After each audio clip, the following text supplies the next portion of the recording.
Hi everyone, welcome back to my channel UK Code Solution. This is Khwaja Umar. आज के इस video में हम रिएक्ट टेस्टिंग लाइब्रेरी की मदद से डीबगिंग सीखेंगे.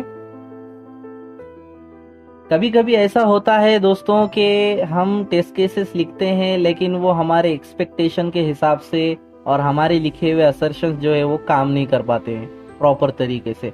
तो इन ऐसे सिचुएशन को हैंडल करने के लिए रिएक्ट टेस्टिंग लाइब्रेरी हमें डीबगिंग के लिए एक इनबिल्ट फंक्शन हमें प्रोवाइड करता है और उसे डीबग फंक्शन कहते हैं. तो डीबगिंग असल में होता क्या है और टेस्टिंग के अंदर डीबगिंग का मतलब क्या है कि जो डॉम स्ट्रक्चर, जो एलिमेंट का, जो कंपोनेंट का जिसके लिए हम यूनिट टेस्टिंग लिखना चाह रहे हैं उसके विजुअलाइजेशन और उसको रिप्रेजेंट करने को जो है इसे डीबगिंग कहेंगे. ठीक है, तो ये डीबगिंग जो इनबिल्ट फंक्शन है उसके जरिए हम जो है हमारे डॉम एलिमेंट और डॉम स्ट्रक्चर को जो है रिप्रेजेंट करवा सकते हैं. जो कंपोनेंट की हमें टेस्टिंग करना है उसे किस तरीके से करते हैं आइए चलिए देखेंगे. तो मैंने यहाँ पर एक टेस्ट सूट जो है मैंने ऑलरेडी ले चुका हूँ जिसके अंदर मैंने एक मैसेज प्रोवाइड किया हूँ कि डीबग मेथड्स, और सेकंड जो है पैरामीटर कॉल बैक फंक्शन ले चुका हूं जिसके अंदर मैं यहाँ पर आपको बताऊंगा कि किस तरीके से हम डीबग कर सकते हैं. तो मैं यहाँ पे सबसे पहले डी स्ट्रक्चरिंग करूंगा. डी स्ट्रक्चरिंग के अंदर मैं क्या करूंगा, डीबग फंक्शन जो है जो हमको प्रोवाइड किया हुआ है रिएक्ट टेस्टिंग लाइब्रेरी की तरफ से वो मैं जो है यहाँ पे कॉल करूंगा डीबग, और उसके आगे जो मैं है अपना रेंडर जो फंक्शन हम जिसके अंदर हमारा कंपोनेंट रैप करते हैं जिसके लिए हम टेस्ट केसेस लिखते हैं मैं वो यहाँ पर कॉल करूंगा और बाइंड करूंगा. तो इससे क्या होगा दोस्तों, अगर मैं अब ये जो फंक्शन मैंने जिसे डी स्ट्रक्चर किया हूँ और नीचे अगर उसे जो है इन्वोक करता हूँ तो ये क्या करेगा, हमें जो है डॉम स्ट्रक्चर रिप्रेजेंट जो है हमें टर्मिनल में शो करेगा. देखिए मैं इसे सेव कर रहा हूँ और यहाँ पर मैं जो है इसे रन कर आपको दिखाता हूँ. npm रन टेस्ट की मदद से हम जो है रन कर सकते हैं टेस्ट केसेस. तो यहाँ पर ये है हमें जो है इसका डॉम स्ट्रक्चर रिप्रेजेंट करेगा. तो देखिए यहाँ पर हमारा जो कंपोनेंट था जिसके लिए हम पिछले कई वीडियोस से जो है तो यूनिट टेस्टिंग लिख रहे हैं तो वो यहाँ पर DOM as a DOM structure वो हमें यहाँ पे रिप्रेजेंट कर रहा है. देखिए यहाँ पे ईमेल के लिए लेबल शो कर रहा है, फिर उसके लिए रिस्पेक्टिव इनपुट फील्ड शो कर रहा है, और पासवर्ड के लिए भी सेम लेबल और इनपुट फील्ड शो कर रहा है. और यहाँ पर जो है एक सबमिट बटन, यहाँ पर जो है बटन के लिए हमने टाइप जो है इनपुट सबमिट लिया हुआ है तो वो सबमिट बटन शो कर रहा है.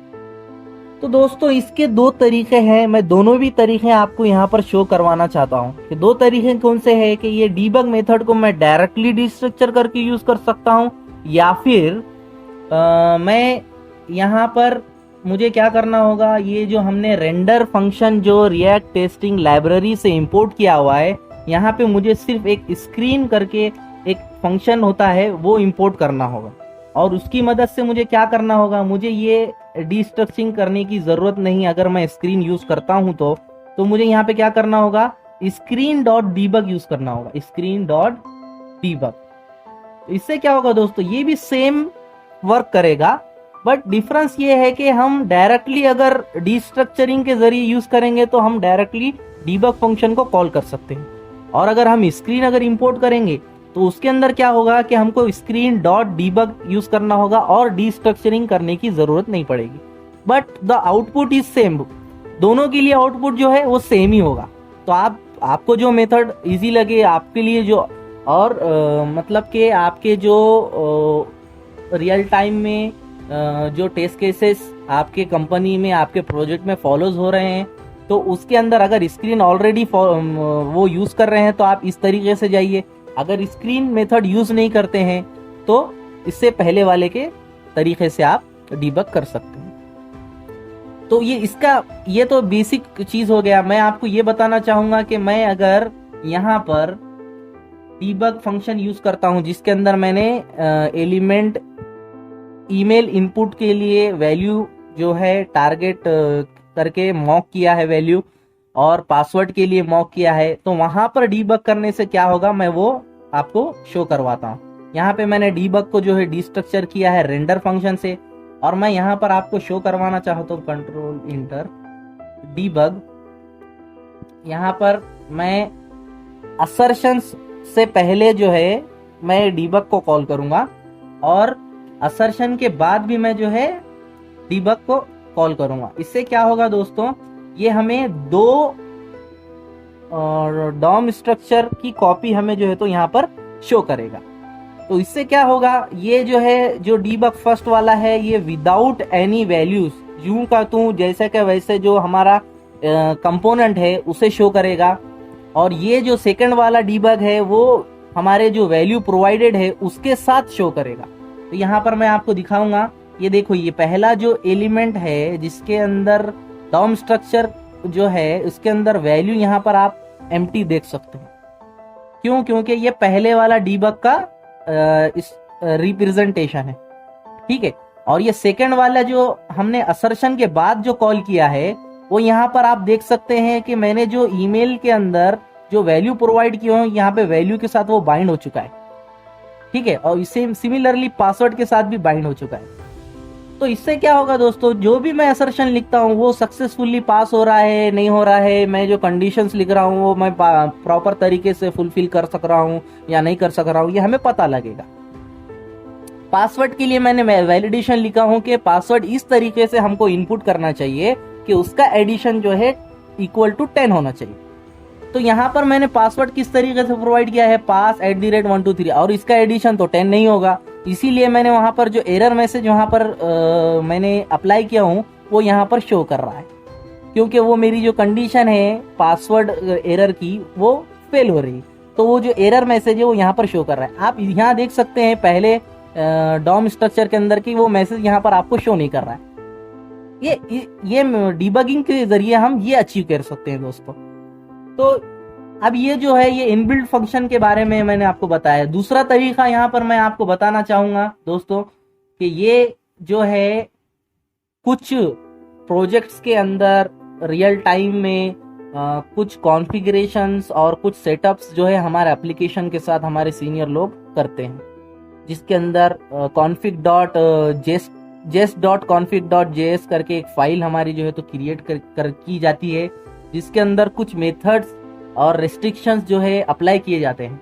तो उस जगह पर अगर ये डीबगिंग मेथड अगर जो है यूजफुल नहीं हो रहा है या फिर हमें जो है हेल्पफुल नहीं हो रहा है, तो उस सिचुएशन में हम डीबगिंग किस तरीके से करते हैं वो तरीका मैं आपको यहाँ पर शो करवाना चाहता हूँ। तो सिमिलरली दोस्तों यहाँ पे मैं डिस्ट्रक्चरिंग मेथड यूज करूंगा, कॉन्स्ट। यहाँ पर मैं जो है क्वेरी सेलेक्टर कॉल करूंगा, वो है गेट ऑल बाय रोल। इससे क्या होगा दोस्तों कि हमारे जो कंपोनेंट के अंदर जितने भी एलिमेंट के जो रोल्स है वो हमें नजर आएंगे, ठीक है, विथ रिस्पेक्टिव मतलब के उनके जो है हमें उनके रोल्स नजर आएंगे। तो किस तरीके से हमारा मेथड जो है हमने जिस तरीके से फॉलो किया है उस तरीके से एक वेरिएबल डिक्लेयर करूंगा, कॉन्स्ट इनपुट, और इसके अंदर मैं फिर से ये क्वेरी सेलेक्टर जो मैंने डिस्ट्रक्चर किया इसको यूज करूंगा, और उसके अंदर मैं जो है बाइंड करूंगा कि मुझे इनपुट टाइप के जितने भी एलिमेंट्स है वो मुझे शो करवा, ठीक है। ये डमी टेक्स्ट है दोस्तों, ये मैं कुछ भी दे सकता हूँ यहाँ पर, आप भी कुछ यहाँ पर अप्लाई कर, कुछ कोई भी मैसेज की तरह है ये कुछ भी यहाँ पर आप दे सकते हैं, ठीक है। यहाँ पर फिर मैं क्या करूँगा कि एक जो है फायर इवेंट हमारा जो है वो कॉल करके जो है मैं ईमेल इनपुट के लिए जो है ऑन चेंज फंक्शन की तरह एक ट्रिगर करूँगा, और यहाँ पर मैं जैसे कि हमारा एक जो वेरिएबल हमने डिक्लेयर किया है वो फर्स्ट पैरामीटर वो बाइंड करूँगा। सेकंड जो है मैं सिंथेटिक इवेंट का जो हम बार जो ऑब्जेक्ट है वो मैं यहाँ पर पास करूँगा टारगेट, और इसकी वैल्यू में जो है मैं एक ऑब्जेक्ट दूंगा जिसकी एक की होगी वैल्यू, और उसके अंदर जो है मैं एक मॉक वैल्यू दे दूंगा test@gmail.com। इसको सेव करने पर, रन करने पर क्या होगा दोस्तों, देखेंगे हम।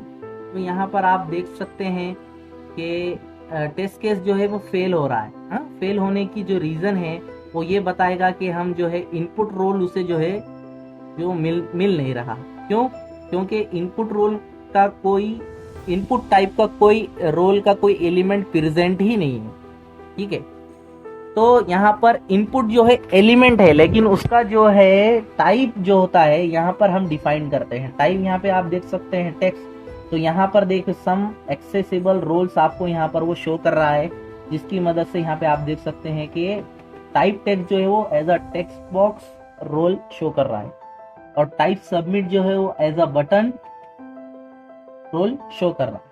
तो इनकी मदद से आप दोस्तों क्या कर सकते हैं, जहां पर वो हमारा मेथड डीबग वाला हेल्पफुल नहीं साबित होता, तो आप ये मेथड यूज करके डॉम एलिमेंट्स को चेक करके उनके लिए असर्शंस और टेस्ट केसेस लिख सकते हैं।